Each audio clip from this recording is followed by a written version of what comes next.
Look at the spaces we inhabit. We have developed a near-compulsive need to pack every square inch of our lives with objects, every waking hour with tasks, and every silence with noise. We treat empty space like an error that needs correcting. But cramming our physical and mental environments to maximum capacity creates a constant, grinding friction. The more we accumulate, the more rigid and stressed the system becomes. Over 2,000 years ago, the ancient text known as the Tao Te Ching offered a completely inverted blueprint for how a system should operate. The Tao Te Ching is a foundational philosophical and spiritual text written by the sage Lao Tzu. In its 4th chapter, it presents a strange proposition.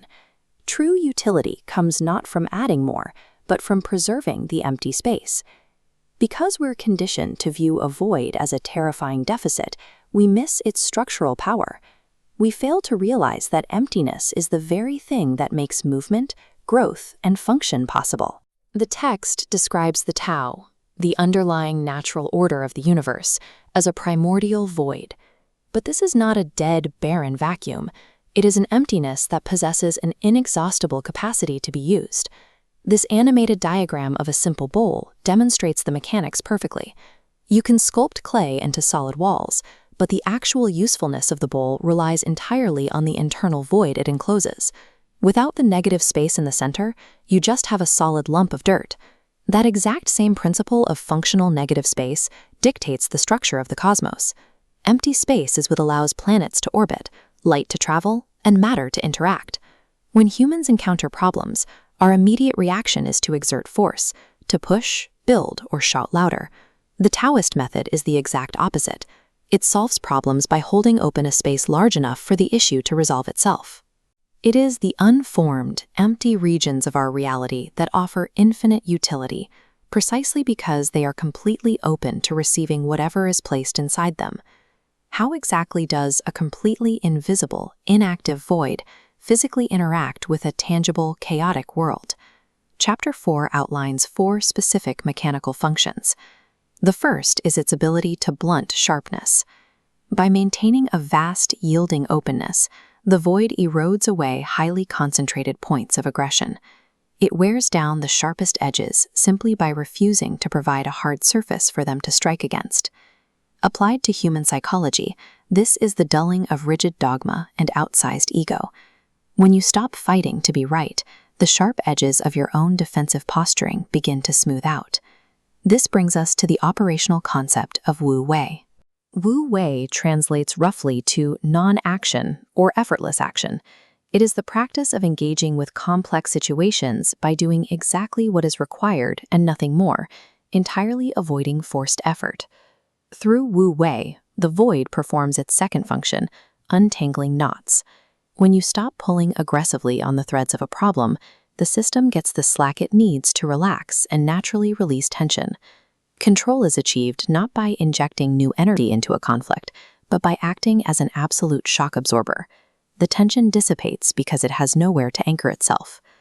Beyond physical friction, human beings build rigid hierarchies based on perception. We elevate brilliant intellects and blinding displays of talent above the collective. But a blinding light casts harsh shadows. Unchecked hubris and a desperate need to stand out as the smartest person in the room often alienate others and destabilize the very structures we are trying to build. The Tao counters this by softening its glare. The harsh central point of light diffuses outward, illustrating the final physical principle, becoming one with the dust. It takes concentrated brilliance and spreads it evenly. By merging with the dust, this infinite concept grounds itself in everyday atomic matter, existing harmoniously within it. Perfect harmonic order requires the complete elimination of elitism.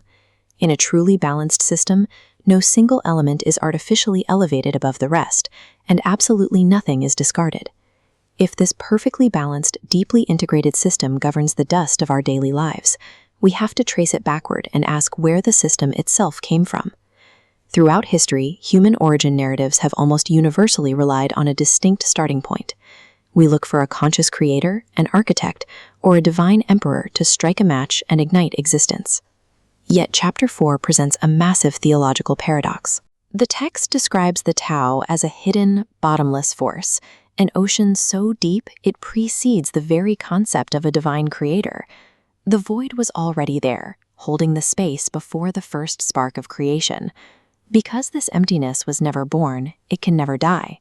It is the only truly permanent, indestructible fixture in existence. That immense cosmological scale has a direct application to how you manage your own life. We spend decades stressing over the pursuit of power, trying to build impenetrable walls to keep ourselves safe. To adopt the mechanics of the Tao, you have to deliberately abandon the instinct to dominate the room. You stop trying to be the sharpest edge or the brightest light in every interaction. Instead, you learn to cultivate an internal emptiness. You create a quiet, yielding capacity within yourself that is broad enough to absorb the chaos and friction of your environment without breaking. When you stop trying to fill every single void with your own force, you tap into a capacity that never runs out. True, inexhaustible power lies entirely in the mastery of nothingness.